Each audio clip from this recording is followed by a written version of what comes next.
दोस्तों, यह कहानी बड़ी ही शिक्षाप्रद, महत्वपूर्ण और ज्ञानवर्धक है।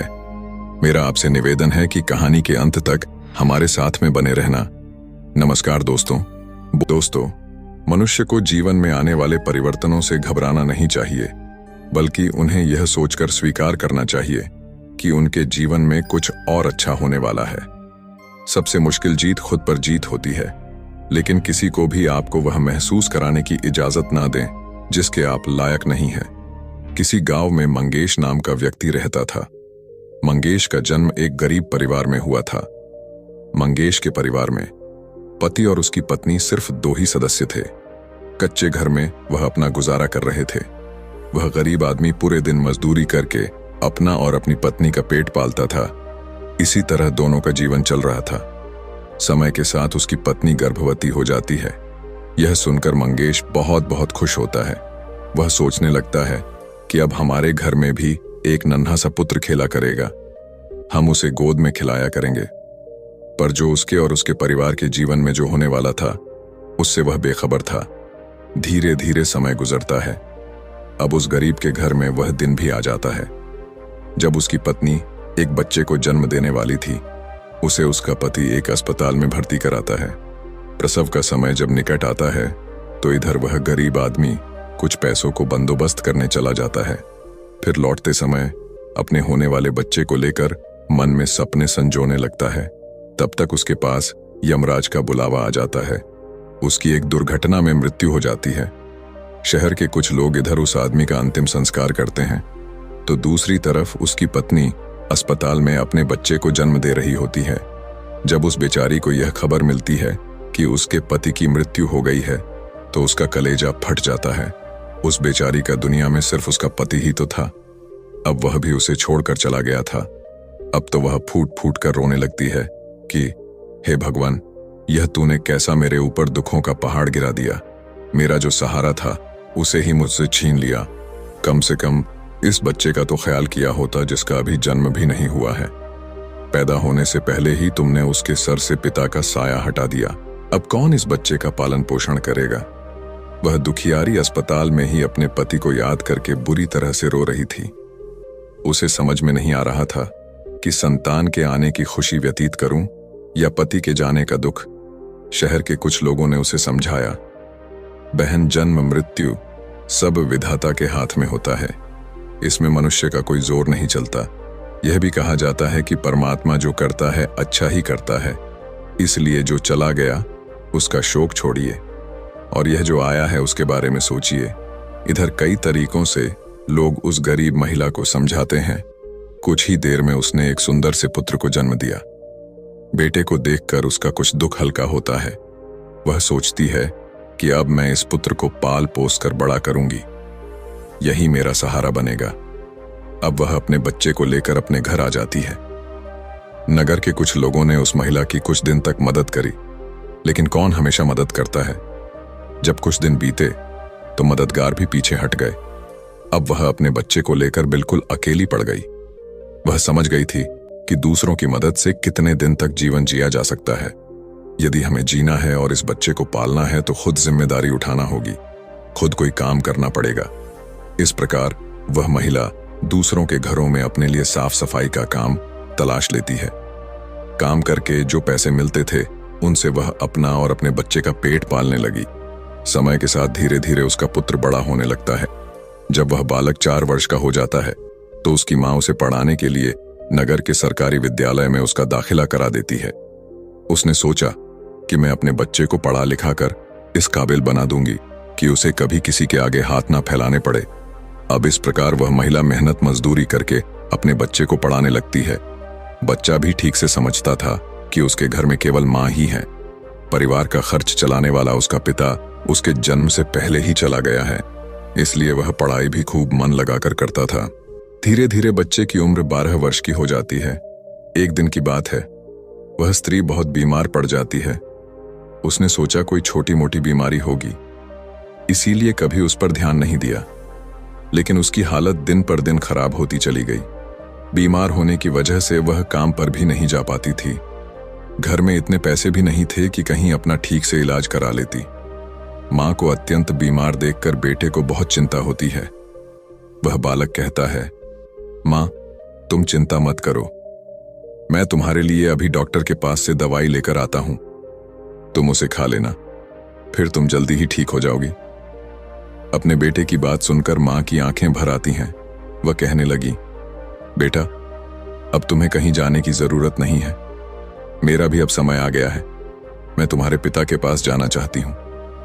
लेकिन जाने से पहले तुम मेरी एक बात हमेशा याद रखना, जब तेरा जन्म नहीं हुआ था तब तेरे पिता ने और मैंने एक सपना देखा था कि हम अपने बच्चे को पढ़ा लिखा कर इतना काबिल बना देंगे कि उसे हमारी तरह गरीबी भरी जिंदगी ना जीनी पड़े।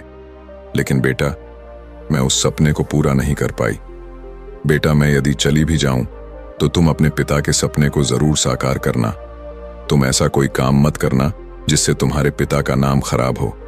तुम इस प्रकार से अपना जीवन जीना कि तुम्हारा नाम दूर दूर तक लोग जान जाएं।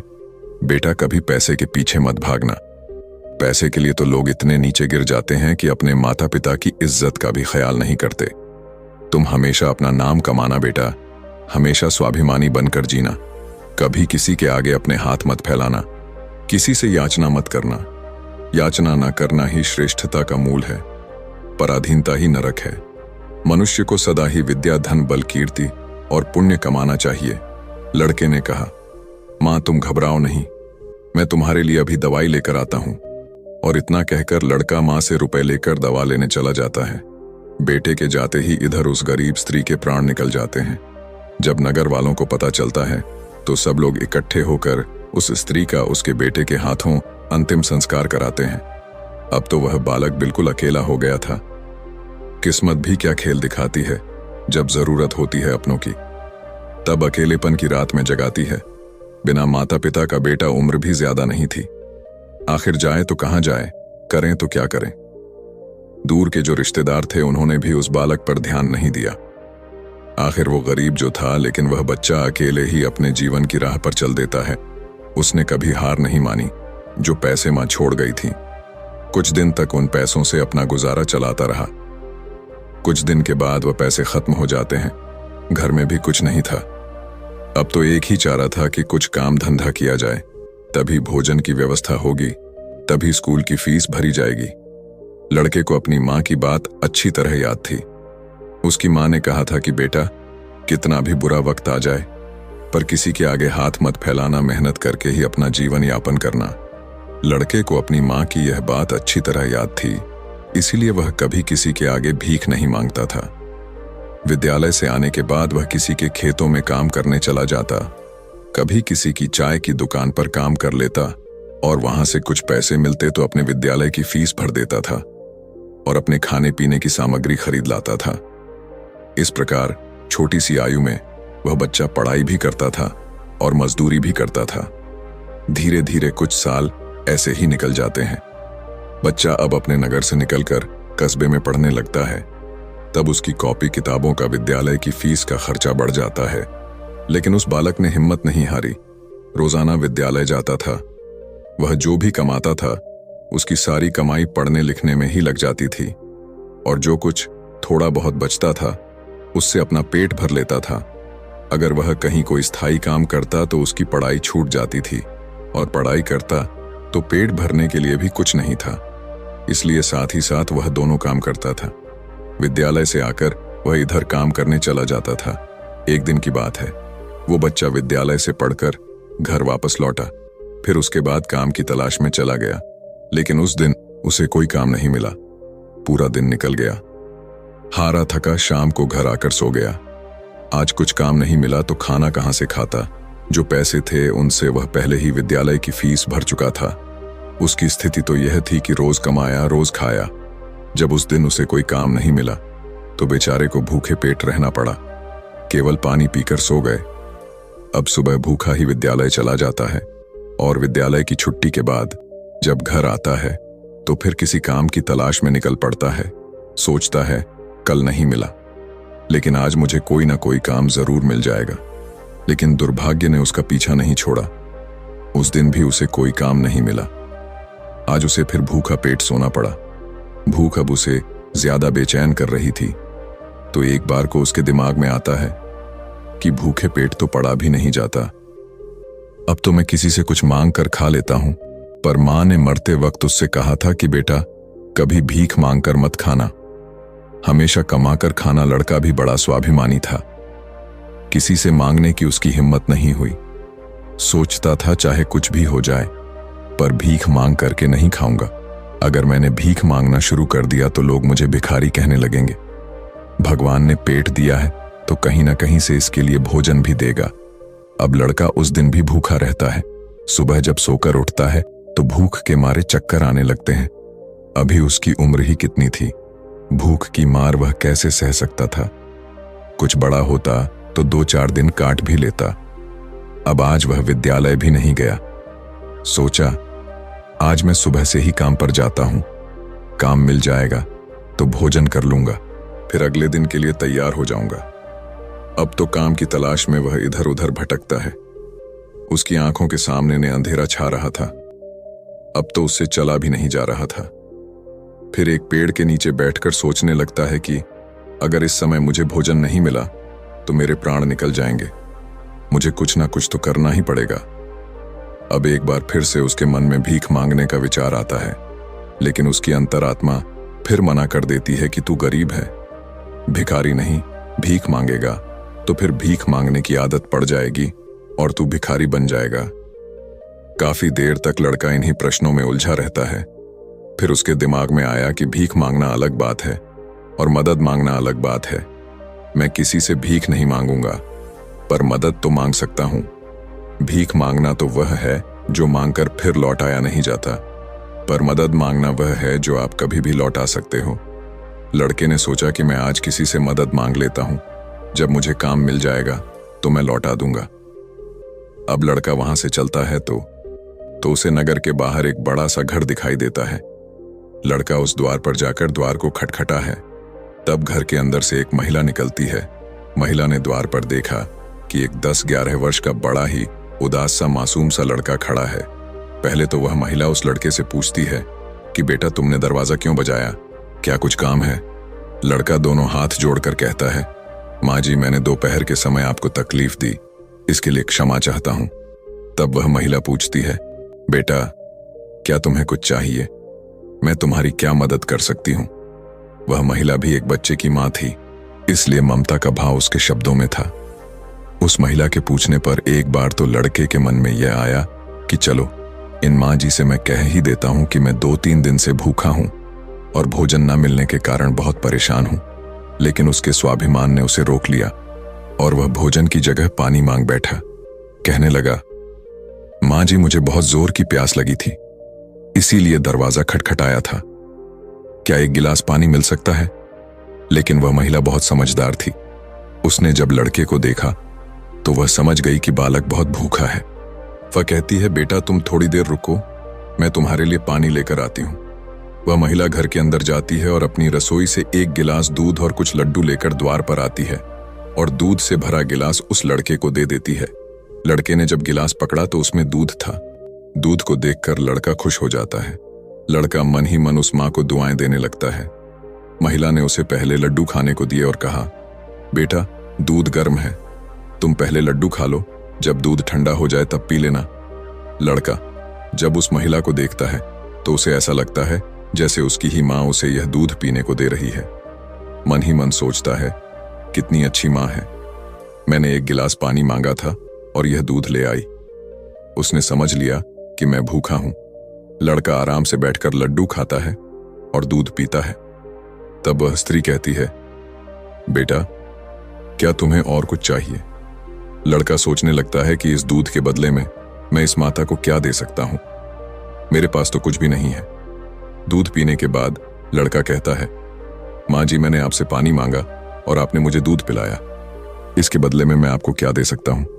महिला ने कहा, बेटे मैंने तुम्हें दूध इसलिए नहीं पिलाया है ताकि तुमसे बदले में कुछ ले सकूं। महिला कहने लगी, बेटा तुम्हारा चेहरा देखकर लग रहा था कि तुम बहुत भूखे हो, तो मैंने सोचा कि पानी की जगह दूध ही पिला देती हूं, इसलिए मैं तुम्हारे लिए दूध ले आई। लड़के ने फिर कहा, नहीं माँ जी, आप इसके बदले में मुझसे जरूर कुछ मांगिए, मैं आपको अपनी हैसियत के हिसाब से कुछ जरूर दूंगा। लड़के की बात सुनकर महिला सोचती है, यह लड़का बड़ा स्वाभिमानी है। वो लड़का बार बार उससे मांगने की बात करता है तो वह महिला उसका मन रखने के लिए कह देती है कि बेटा, मैंने यह दूध पिलाकर तुम पर कोई एहसान नहीं किया है, फिर भी यदि तुम मुझे कुछ देना चाहते हो तो तुम मुझे एक वचन दो कि जिस प्रकार आज मैंने तुम्हारी मदद की है, इसी प्रकार तुम भी जब कभी मदद करने लायक हो जाओ तो किसी जरूरतमंद की मदद कर देना।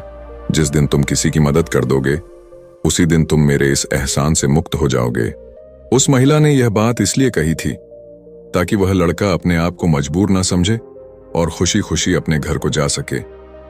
वह लड़का उस बात को अपने दिमाग में बैठा लेता है। वह उस महिला के पैर छूकर काम की तलाश में आगे को चला जाता है और इस प्रकार धीरे धीरे कई दिन बीत जाते हैं। जिस विद्यालय में वह पढ़ता था उसी विद्यालय में उस स्त्री का बेटा भी पढ़ता था जिसने उसे दूध पिलाया था। एक दिन वो महिला अपने बच्चे को विद्यालय छोड़ने जाती है तो उसने देखा कि विद्यालय में वह लड़का भी पढ़ रहा था। वह स्त्री उस लड़के को पहचान लेती है। उसने विद्यालय के मास्टर जी से जाकर पूछा कि वह बालक कौन है, तो मास्टर जी ने उसे बताया कि उस बालक का नाम संकेत है और वह बिना माता पिता का बेटा है। छोटी सी आयु में ही उसके दोनों माता पिता गुजर गए थे। यह जानकर उस महिला को बड़ा दुख होता है। सोचती है, जब इसके माँ बाप नहीं है तो फिर इसकी पढ़ाई का खर्च कौन उठाता है। तब विद्यालय के बड़े मास्टर बताते हैं, बहन जी, संकेत बहुत ही अच्छा बच्चा है। वह अपनी पढ़ाई का खर्च खुद उठाता है और पढ़ने में भी बड़ा तेज है। वह मेहनत मजदूरी करता है और तब जाकर विद्यालय की फीस भरता है। जब कभी वह विद्यालय नहीं आता है और अपनी फीस भी समय पर नहीं दे पाता है तो हम लोग उस पर ज्यादा दबाव नहीं बनाते। जब उस स्त्री को संकेत की स्थिति का पता चलता है तो वह करुणा से भर जाती है। उसका मन करता है कि मैं उस बालक की कुछ मदद करूं जिसका कोई नहीं होता।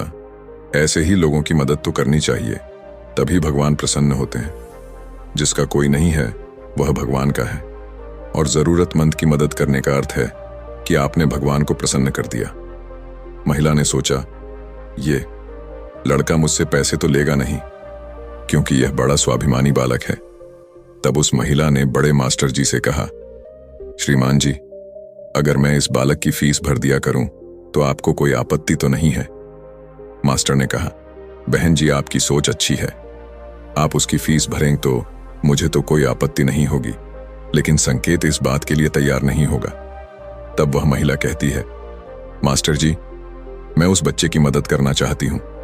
आप किसी तरह से संकेत को समझा देना, उससे कह देना कि आपकी स्थिति को देखते हुए सरकार ने आपकी फीस माफ कर दी है, तुम्हें फीस भरने की कोई जरूरत नहीं है।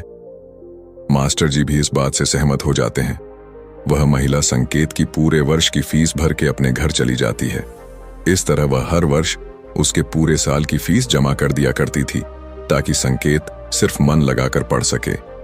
अब तो संकेत पूरा मन लगाकर पढ़ता था और अपने खाने पीने के लिए किसी दुकान पर काम कर लेता था।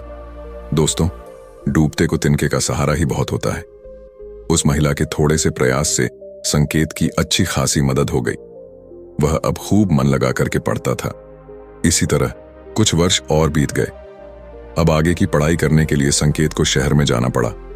सोचा, शहर में रहकर मैं कोई छोटी मोटी नौकरी कर लूंगा और अपनी पढ़ाई भी करता रहूंगा। इस बात का पता उस महिला को तब चलता है जब वह उसकी फीस लेने के लिए विद्यालय में जाती है। वह महिला जब संकेत की फीस जमा करती है तो मास्टर जी बताते हैं, बहन जी, संकेत तो आगे की पढ़ाई करने शहर चला गया है, अब आपको उसकी फीस जमा करने की कोई जरूरत नहीं है। उस महिला ने जब यह सुना तो सोचने लगी, कोई बात नहीं, भगवान ने मुझे उसकी मदद करने का इतना ही समय दिया होगा। हे भगवान, उस बालक पर दया दृष्टि बनाए रखना, वह जहां भी रहे खुश रहे। इस प्रकार वह स्त्री अपने घर लौट आई और अपने घर गृहस्थी की दुनिया में व्यस्त हो गई। दोस्तों, उधर संकेत शहर में जाकर अपनी पढ़ाई करने लगा। खर्चा चलाने के लिए उसने एक नौकरी तलाश कर ली। इस प्रकार 25 वर्ष बीत जाते हैं। ना तो संकेत कभी उस महिला से मिल पाता है और ना वह महिला कभी संकेत से मिलती है। उस महिला का बेटा भी अब बड़ा हो गया था। उसका बेटा एक व्यापारी बन गया था। वह स्त्री तो पहले से ही अपने घर से संपन्न थी, ऊपर से उसका बेटा व्यापार करके खूब धन कमाता था। उस माँ का बेटा भी बड़ा संस्कारी था। वह भी अपनी माँ को बहुत प्यार करता था। एक दिन उसकी माँ बहुत बीमार पड़ जाती है। शाम को जब उसका बेटा घर आता है तो वह अपनी माँ की हालत को देखकर बेचैन हो जाता है।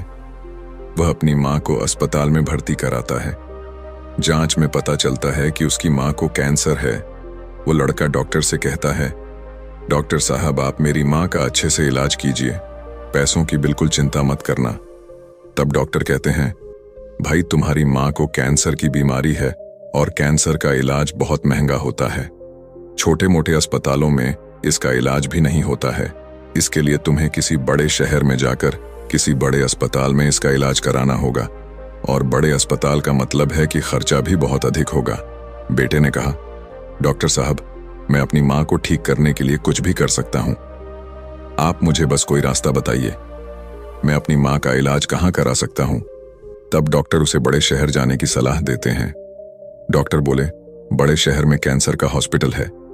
यदि वहां का इलाज तुमने पूरा करा लिया तो तुम्हारी माँ इस रोग से बच सकती है, नहीं तो तुम्हारी माँ के प्राण संकट में पड़ सकते हैं। यह सुनकर लड़का घबरा जाता है। वह डॉक्टर साहब से बड़े शहर वाले डॉक्टर साहब का नंबर और पता लेकर अपनी माँ को बड़े शहर ले जाता है। उसकी माँ तो उसे बहुत मना करती रही कि बेटा, तुम मुझे कहाँ ले जाओगे? इतना पैसा कहाँ है? हमारे पास बड़े शहर में अच्छा इलाज कराने के लिए हमारे पास पर्याप्त पैसा नहीं है। यहीं से डॉक्टर साहब से दवा ले लेते हैं। धीरे धीरे मैं सही हो जाऊंगी, तुम परेशान मत हो। तब लड़का बोला, माँ, इस दुनिया में एक तुम ही तो हो जिसके होने से मुझे कभी अकेलापन महसूस नहीं होता, कभी मुझे किसी बात की चिंता नहीं होती। इसीलिए कुछ भी हो जाए, मैं तुम्हें इस बीमारी से मरने नहीं दूंगा। धन का क्या है, खत्म हो गया तो फिर कमा लेंगे, लेकिन माँ तो फिर नहीं मिल सकती। इस प्रकार लड़का अपनी माँ को बड़े शहर लेकर जाता है। जिस डॉक्टर से उसकी माँ का इलाज होना था, वह डॉक्टर साहब उस समय अस्पताल में नहीं थे। वह किसी मरीज को देखने के लिए विदेश गए थे। अस्पताल के कर्मचारी ने बताया कि डॉक्टर साहब कल आएंगे, तब तक आप अपनी माँ को अस्पताल में भर्ती करा दो। लड़के ने बिना देर किए अपनी माँ को भर्ती करा दिया और डॉक्टर साहब के आने का इंतजार करने लगता है। अगले दिन जब डॉक्टर साहब आते हैं तो वह लड़का अपनी माँ की हालत डॉक्टर साहब को बताता है। डॉक्टर साहब ने भरोसा दिया कि जांच के आधार पर मैं कह सकता हूं कि तुम्हारी माँ ठीक हो जाएगी, मगर इनका इलाज काफी लंबा चलेगा। लड़के ने कहा, डॉक्टर साहब, कुछ भी हो जाए, मैं अपनी माँ को ठीक कराकर ही घर ले जाना चाहता हूं, चाहे इसके लिए मुझे अपना सब कुछ बेचना पड़े, कितने ही दिन मुझे यहां रुकना पड़े। इस प्रकार वहां के डॉक्टर ने उस माँ का इलाज शुरू कर दिया। अगर छोटे शहर की बात होती तो खर्चा कुछ कम हो जाता, लेकिन वहां का खर्चा तो बहुत लंबा था। फिर भी उस लड़के ने हिम्मत नहीं हारी। दोस्तों, माँ से अनमोल संसार में कुछ भी नहीं है। डॉक्टर साहब जो दवाइयां लिखते थे, वह दवाइयां बहुत महंगी आती थीं। लड़का अपनी माँ के लिए महंगी से महंगी दवाइयां लेकर आता था। उधर उसका जो व्यापार था, वह अपनी माँ की देखरेख के कारण उसमें भी समय नहीं दे पाया, तो वह भी ठंडा पड़ गया। कई दिन तक इलाज होता रहा। धीरे धीरे माँ की हालत में सुधार होने लगा। बेटे के पास जो जमा पूंजी थी वह खत्म होने लगी। इधर माँ को जब पता चलता है कि बेटे के पास अब पैसे नहीं रहे, तो माँ कहती है, बेटा, तुम इतनी महंगी दवाइयां क्यों ले रहे हो? कहाँ से डॉक्टर साहब की फीस भरोगे? कहाँ से दवाइयों का खर्च उठाओगे? तुम्हारा व्यापार भी बंद हो गया है। तब बेटा कहता है, माँ, तुम चिंता मत करो, मैं तुम्हारा इलाज अपना मकान दुकान सब कुछ बेचकर कराऊंगा। माँ भी बेटे की जिद के आगे बेबस हो जाती है। वो लड़का अपनी माँ का इलाज निरंतर जारी रखता है और धीरे धीरे 1 महीना बीत जाता है। वहां पर एक बात बड़ी ही विचित्र थी। उस अस्पताल का जो सबसे बड़ा डॉक्टर था, वो जब उस लड़के की माँ से मिलने आता था तो काफी देर उस माँ के पास बैठकर बातें किया करता था। ये देखकर माँ को भी बड़ा अच्छा लगता था और वह सोचती थी कि अजीब डॉक्टर है। इतना बड़ा डॉक्टर होकर भी जिसके पास बिल्कुल भी फुर्सत नहीं है, वह मुझसे बात करने के लिए इतना समय कैसे निकाल लेता है। दोस्तों, इस प्रकार कई दिन बीत जाते हैं। एक दिन वह लड़का डॉक्टर के पास जाता है और डॉक्टर साहब से पूछता है कि डॉक्टर साहब, अभी मेरी माँ का इलाज कितने दिन और चलेगा? डॉक्टर साहब उसे सारी बात बताते हैं कि भाई, आप चिंता मत करो, आपकी माँ पूरी तरह से स्वस्थ हो चुकी है। मैं भी संतुष्टि के लिए एक बार जांच और करा लेता हूँ। उस जांच की रिपोर्ट आ जाने दो, फिर तुम अब अपनी माँ को घर ले जा सकते हो। अब तो उस माँ का बेटा रिपोर्ट आने का इंतजार करने लगता है। 2 दिन के बाद रिपोर्ट आ जाती है। जब रिपोर्ट आती है तो लड़का फिर डॉक्टर से मिलने जाता है और पूछता है, डॉक्टर साहब क्या मेरी माँ ठीक हो गई? कोई खतरे वाली बात तो नहीं है? तब डॉक्टर साहब कहते हैं, भाई चिंता मत करो, रिपोर्ट अच्छी आई है, तुम्हारी माँ पूरी तरह से ठीक हो गई है, अब आप इन्हें अपने घर ले जा सकते हो। डॉक्टर की बात सुनकर बेटा खुश हो जाता है और डॉक्टर साहब को बहुत धन्यवाद देता है। लड़का अपनी माँ के पास जाता है और सोचता है कि भगवान का लाख लाख धन्यवाद कि मेरी माँ बच गई, मेरी मेहनत सफल हो गई। यही बात वह अपनी माँ को बताने के लिए जाता है और माँ से कहता है कि माँ, आप अब पूरी तरह से ठीक हो गई हो, अब हम जल्द ही अपने घर जाने वाले हैं। यह बात सुनकर माँ भी बड़ी खुश हो जाती है, लेकिन अगले ही पल वह यह सोचकर उदास हो जाती है कि मैं तो ठीक हो गई हूं, लेकिन इस अस्पताल का जो बिल होगा वह लाखों में होगा। कैसे मेरा बेटा चुका पाएगा? इतनी मोटी रकम की व्यवस्था वह कहां से करेगा? उसके पास जो जमा पूंजी थी वह तो सब इलाज में खर्च हो गई। माँ को उदास देखकर बेटा समझाता है, माँ तुम क्यों उदास होती हो? मैं अपना सब कुछ बेचकर आपके इलाज का बिल चुका दूंगा। घर मकान तो बाद में भी बना लूंगा, इसलिए माँ तुम्हें इन बातों की चिंता करने की कोई जरूरत नहीं है। बेटा अपनी माँ को बहुत समझाता है, मगर माँ तो माँ होती है, उसका अपने बेटे के लिए चिंता करना स्वाभाविक था। माँ सोचने लगती है कि मेरा बेटा यदि सब कुछ बेच देगा तो फिर वह आगे अपना जीवन कैसे चलाएगा, इसके भविष्य का क्या होगा। वो माँ रात भर यही सोचती रही। चिंता करते करते माँ और बेटा दोनों की रात निकल गई। जब अगला दिन होता है और उसकी माँ की छुट्टी का समय होता है तो अस्पताल का एक कर्मचारी एक लिफाफा लेकर माँ बेटे के पास आता है और उस महिला के बेटे से कहता है कि डॉक्टर साहब ने आपके लिए यह बिल का लिफाफा भेजा है, आप इस बिल को ठीक से देख लो और इस बिल को चुकाकर आप अपनी माँ को अपने घर ले जाओ। बिल का लिफाफा देकर वह अस्पताल का कर्मचारी तो चला गया। अब वह लड़का उस बिल के लिफाफे को हथन में लिए हुए सोचता है कि पता नहीं कितना बिल आया होगा। बेटे को चिंता में देखकर माँ भी परेशान हो जाती है। माँ एकदम से बेटे के हाथ से वह बिल का कागज छीन लेती है। माँ उस बिल को खोलकर देखती है। उधर अस्पताल के जो सबसे बड़े डॉक्टर थे वह भी उस समय वहीं पर पहुंच जाते हैं। इधर माँ ने जब उस लिफाफे को खोलकर देखा तो उसमें एक छोटी सी पर्ची रखी हुई थी। उस पर्ची पर लिखा हुआ था, माँ जी आपने अपने बल का भुगतान तो 25 साल पहले ही कर दिया था, जब आपने 2 दिन के भूखे बच्चे को 1 गिलास दूध और लड्डू खिलाए थे और अगले 5 साल तक उस बच्चे की विद्यालय की फीस भी भरी थी। पर्ची को पढ़ते ही महिला की आंखें फटी की फटी रह जाती हैं। जब उस माँ का बेटा पूछता है, माँ डॉक्टर साहब ने कितना बिल दिया है, तो माँ उस पर्ची को अपने बेटे को देती है। बेटा जब उसे पढ़ता है तो वह भी हैरान रह जाता है। लड़का अपनी माँ से पूछता है, माँ क्या आप डॉक्टर साहब को पहले से जानते हो? डॉक्टर साहब से आपकी जान पहचान कब हुई थी? तब माँ कहती हैं, बेटा मैं इन्हें पहले से नहीं जानती हूँ, अभी पता चला है। बेटे ने पूछा, फिर इसमें 25 साल पहले की घटना क्यों लिखी है? तब माँ कहती हैं, बेटा 25 साल पहले जब तुम बहुत छोटे थे तब तुम्हारी उम्र का एक छोटा सा लड़का भरी दोपहरी में हमारे घर के द्वार पर आया था। वह भूखा प्यासा था। उसने मुझसे 1 गिलास पानी मांगा था। मैंने बच्चे को देखा तो मैं समझ गई कि वह भूखा है, इसीलिए दूध और लड्डू लाकर मैंने उसे खाने को दे दिए। वह कई दिनों से भूखा था। उसने दूध तो पी लिया, पर वह मुझसे कहने लगा कि माँ तुम्हारा यह ऋण मैं कैसे चुका पाऊंगा, तो मैंने उसका मन समझाने के लिए कह दिया था कि जब तुम बड़े हो जाओ, मदद करने लायक हो जाओ, तो तुम भी किसी जरूरतमंद की मदद कर देना। मुझे क्या पता था कि वही लड़का जिसे मैंने 1 गिलास दूध पिलाया था वह 25 साल बाद इतना बड़ा डॉक्टर बनकर मेरी मदद करेगा। लोग तो आज लेकर कल को भूल जाते हैं, लेकिन उस बच्चे ने मेरा वह आर्ण अभी तक याद रखा है। मैं इस बात को सोचकर बड़ी हैरान हूं कि डॉक्टर साहब ही वह बच्चा है। इधर माँ बेटे आपस में बातचीत कर रहे थे, उधर वह डॉक्टर साहब उनके पीछे खड़े होकर उनकी बातें सुन रहे थे। उनकी आंखों में आंसू थे और बचपन का वह समय उन्हें याद आ गया जब वह भूखे प्यास से उस माँ के द्वार पर पहुंचे थे। डॉक्टर साहब आगे बढ़कर उस माँ को प्रणाम करते हैं और माता जी के पास बैठ जाते हैं। कहते हैं, माँ आपके कहे हुए शब्द आज भी मेरे कानों में गूंजते हैं। मैंने आपके उन्हीं शब्दों को अपना संस्कार बनाया। मैंने अपनी जिंदगी में बहुत दुख देखा है, लेकिन कभी हिम्मत नहीं हारी। मैं आपका बहुत बड़ा कर्जदार हूं। यदि आप मेरे विद्यालय की फीस नहीं भरती तो आज मैं इतना बड़ा डॉक्टर नहीं बना पाता। माँ, यह आपकी ही देन है। मैंने तो आपको उसी दिन अपनी माँ मान लिया था जिस दिन आपने ममता भरी छाव में बैठाकर मुंह भूखे को दूध पिलाया था।